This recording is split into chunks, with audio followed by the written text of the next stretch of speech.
ऐसा भी बेटा होता है। हेलो माँ, मैं नीरज बोल रहा हूँ। कैसी हो माँ? मैं ठीक हूँ बेटे। ये बताओ तुम और बहू दोनों कैसे हो? हम दोनों ठीक हैं माँ। आपकी बहुत याद आती है।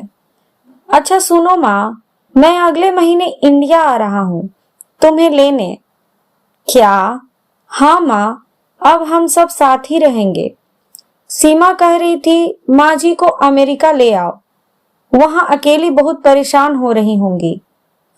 हेलो, सुन रही हो माँ? हाँ हाँ बेटा। बूढ़ी आंखों से खुशी की अस्वर धारा बह निकली। बेटे और बहू का प्यार नस नस में दौड़ने लगा।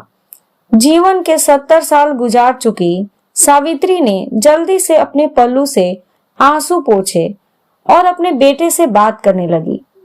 पूरे 2 साल बाद बेटा घर आ रहा था। बूढ़ी सावित्री ने मोहल्ले भर में दौड़ दौड़कर ये खबर सुना दी। सभी खुश थे। चलो बुढ़ापा चैन से बेटे बहू के साथ गुजर जाएगा। नीरज अकेला आया था। उसने कहा कि माँ, हमें जल्द ही वापस जाना है, इसलिए जो भी रुपया पैसा किसी से लेना है वो लेकर रख लो, और तब तक मैं किसी प्रॉपर्टी डीलर से मकान की बात करता हूँ। मकान? माँ ने पूछा। हाँ माँ, अब ये मकान बेचना पड़ेगा, वरना कौन इसकी देखभाल करेगा? हम सब तो अब अमेरिका में ही रहेंगे। बूढ़ी माँ ने मकान के कोने कोने को ऐसे निहारा जैसे किसी अबोध बच्चे को सहला रही हो। आनन फानन और औने पौने दाम में नीरज ने मकान बेच दिया। सावित्री देवी ने वो जरूरी सामान निपटा जिनसे उनको बहुत लगाव था। नीरज टैक्सी मंगवा चुका था। एयरपोर्ट पहुंचकर नीरज ने कहा, माँ तुम यहाँ बैठो, मैं अंदर जाकर सामान की जांच, बोर्डिंग और वीजा का काम निपटा लेता हूँ। ठीक है बेटा। सावित्री देवी वहीं पास के बेंच पर बैठ गई। काफी समय बीत चुका था। बाहर बैठी सावित्री देवी बार बार उस दरवाजे पर देख रही थी जिसे नीरज गया था, लेकिन अभी तक बाहर नहीं आया। शायद अंदर बहुत भीड़ होगी सोचकर बूढ़ी आंखें टकटकी लगाए देखने लगती। अंधेरा हो चुका था। एयरपोर्ट के बाहर गहमा गहमी कम हो चुकी थी। माँ जी, किसे मिलना है?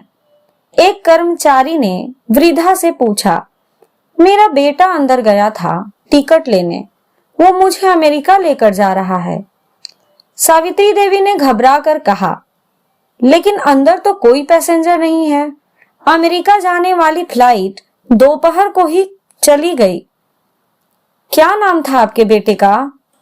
कर्मचारी ने सवाल किया। नीरज। सावित्री के चेहरे पे चिंता की लकीरें उभर आई। कर्मचारी अंदर गया और कुछ देर बाद बाहर आकर बोला, माँ जी, आपका बेटा नीरज तो अमेरिका जाने वाली फ्लाइट से कब का जा चुका है। क्या?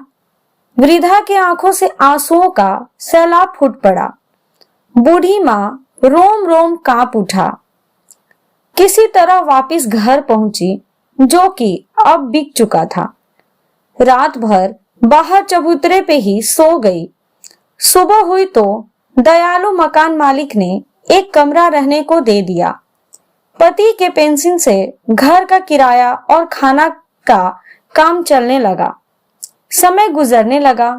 एक दिन घर के मालिक ने वृद्धा से पूछा, माँ जी, क्यों नहीं आप अपने किसी रिश्तेदार के यहाँ चली जाएं?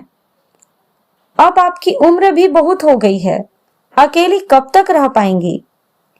हाँ, चली तो जाऊं, लेकिन कल को मेरा बेटा आया यहाँ तो कौन उसका ख्याल रखेगा? ये कहानी पढ़कर तो मेरे आंखों में आंसू आने लगे।